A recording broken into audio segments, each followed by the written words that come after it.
ಬೆಂಗಳೂರು ಸುರಂಗ ರಸ್ತೆ ವಿರೋಧಿಸ್ತಿರೋರಿಗೆ ಬಿಜೆಪಿಯವರಿಗೆ ಡಿ.ಕೆ.ಶಿ ಟಾಂಗ್ ಟೀಕೆ ಬಿಟ್ಟು ಸಲಹೆ ಕೊಡಲಿ ಅಂದರೆ ಏನಕ್ಕೆ ಕೊಡಬೇಕು ಸಲಹೆ? ರಾಹುಲ್ ಗಾಂಧಿಗೆ ಟೀಕೆ ಬಿಟ್ಟು ಸಲಹೆ ಕೊಡಲಿ ಅಂದರೆ ಏನು ಸಲಹೆ ಕೊಟ್ಟಿದ್ದೀರಿ? ಕಂಡಿದ್ದಕ್ಕೆಲ್ಲ ಬಾಯಿಗೆ ಬಂದಂಗೆ ಮಾತಾಡ್ತಾರೆ ಅವರಂತೂ. ಏನ್ರಿ ದೇಶ ಉಳಿಸ್ತಿರೋ ಬಿಡ್ತಿರೋ ನನಗೆ ಡೌಟ್ ಬರ್ತಾ ಇದೆ. ಯಾಕೋ ಎಲ್ಲೆಲ್ಲಿ ಕೈ ಹಾಕಬಾರ್ದೋ ರಾಜಕಾರಣಿಗಳಲ್ಲಿ ಎಲ್ಲ ಕೈ ಹಾಕ್ತಾ ಇದ್ದೀರಿ.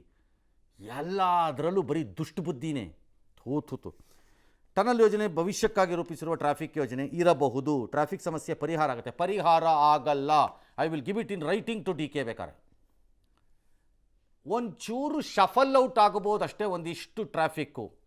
ಅದು ನಿಮಗೆ ರೋಡಲ್ಲಿ ಮೇಲ್ಗಡೆನಲ್ಲಿ ಇಂಪ್ಯಾಕ್ಟು ಕಾಣಲ್ಲ. ಮೆಟ್ರೋ ಬಂದಾಗ ಬರೆದಿಟ್ಕೊಳ್ಳಿ ಬೇಕಾದ್ರೆ. ಇವತ್ತೇ ಹೇಳಿದ್ದೀನಿ ನಾನು. ದುಡ್ಡು ಹಾಕ್ಬಿಟ್ಟು ಖಾಲಿ ಮಾಡಿಬಿಡ್ತೀರಿ ಜಾಗ ನೀವೆಲ್ಲ. ಸಾಯೋರು ಜನ, ಯಾಕಂದರೆ ಅದಕ್ಕೆ ತಕ್ಕಂತೆ ಕಟ್ತಾ ಬರಬೇಕು.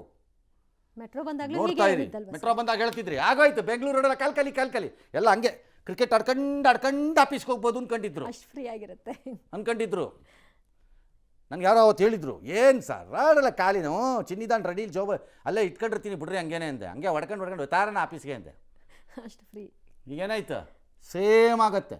ನಂಬರ್ 2, ಈ ಟನಲ್ಲು ಕಾರ್ಗಳು ಮಾತ್ರ. ಹಾಗಾಗಿ effectively the traffic will not get diluted ಬೇರೆ ಕಡೆಗಳಿಂದ. ಓಕೆ, ಟ್ರಾಫಿಕ್ ಡೈಲ್ಯೂಷನ್ ಪರಿಹಾರ ಆಗುತ್ತೆ ಬೆಂಗಳೂರು ಟ್ರಾಫಿಕ್ ಸಮಸ್ಯೆಗೆ ಅಲ್ಲ.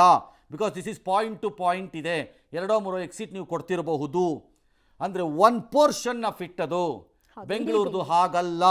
ಬೆಂಗಳೂರದು ಹಲವಾರು ಪೋರ್ಷನ್ಗಳಲ್ಲಿ ಟ್ರಾಫಿಕ್ ಸಮಸ್ಯೆ ಇದೆ. ಒಂದು ಕಡೆ ಹೊಡೆದಿದ್ದು ಇನ್ನೊಂದು ಕಡೆಗೆ ಕೌಂಟರ್ ಬ್ಯಾಲೆನ್ಸಲ್ಲಿ ಎಫೆಕ್ಟ್ ಬಂದು ಹೊಡಿತಾ ಇರುತ್ತೆ. ಇದು ಪೂರ್ತಿ ಬೆಂಗಳೂರಿಗೆ ಪರಿಹಾರ ಅಲ್ಲ. It's not small project. 50,000 60,000 ಕೋಟಿ ಮಾತಾಡ್ತಾ ಇದ್ದೀರಿ.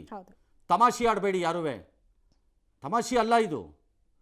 ಏನೋ ಒಂದು 100-200 ಕೋಟಿ ವ್ಯವಹಾರದಲ್ಲಿ ಮುಗಿಸ್ಬಿಡ್ತಾ ಇದ್ದೀನಿ ಕೆಲಸ ಅಂದಿದ್ರೆ ಬೇರೆ. Financial implications are less. ಇನ್ನೊಂದು ಗ್ಯಾರಂಟಿ ಯೋಜನೆ ಇನ್ಯಾವನೋ ಸಾಯ್ತಾನೆ. ನಾನು ಹೇಳಿದ್ದೀನಿ, ನೀವು ಅಧಿಕಾರದಲ್ಲಿ ಇರ್ತೀರೋ ಇರಲ್ವೋ ನಂಗೆ ಗೊತ್ತಿಲ್ಲ. ಅದು ಇರಲೇಬಹುದು. ನೀವು ಇದ್ರೆ ನೀವೇನು ಬೋಸ್ಬೇಕಾಗತ್ತೆ? ಕಂಡಿದ್ದೆಲ್ಲ ಮಾರ್ತೀರಿ. ನೋಡ್ತಾ ಇರಿ. ಮುಂದೆ 100 ವರ್ಷ ಅವ್ರು ನೆನ್ಪಿಟ್ಕೊಳ್ತಾ ಇರುತ್ತೆ ಸರ್ ಯೋಜನೆ ಆದರೆ. ಆಗಲಿ ನೋಡ್ತೀವಲ್ಲ. ಅಲ್ಲ 100 ಅಲ್ಲ 1000 ವರ್ಷನೂ ನೆನ್ಪಿಟ್ಕೋತೀವಿ. ಏನಕ್ಕೆ ನೆನ್ಪಿಸ್ಕೋತೀವಿ ಅನ್ನೋದು ಇಂಪಾರ್ಟೆಂಟು. ಟ್ರಾಫಿಕ್ ಮುಕ್ತ ಆಯಿತು ಅನ್ನೋ ನಿಮ್ಮನ್ನ ಏನಮ್ಮ ಯಪ್ಪ ಇದ್ದಾಗ ಮಾಡ್ದ ಕಣಪ್ಪ ಅಂತ ಜ್ಞಾಪಿಸ್ಕೋತೀವ. ಯಪ್ಪ ಇದ್ದಾಗ ಮಾಡಲ್ಲ ಕೂಲಿಗೆಡ್ಸ್ಬಿಟ್ಟು ಹೋಗ್ಬಿಟ್ಟ ಕಣೆಯ ಅಂತ ಜ್ಞಾಪಿಸ್ಕೋತೀವ. ಗೊತ್ತಿಲ್ವಲ್ಲ, ವ್ಯತ್ಯಾಸ ಇದೆ. ಈ ಬಡತವಿಂದ ದೇಶ ಉದ್ಧಾರ ಆಯ್ತದ? ಚಾನ್ಸೇ ಇಲ್ಲ.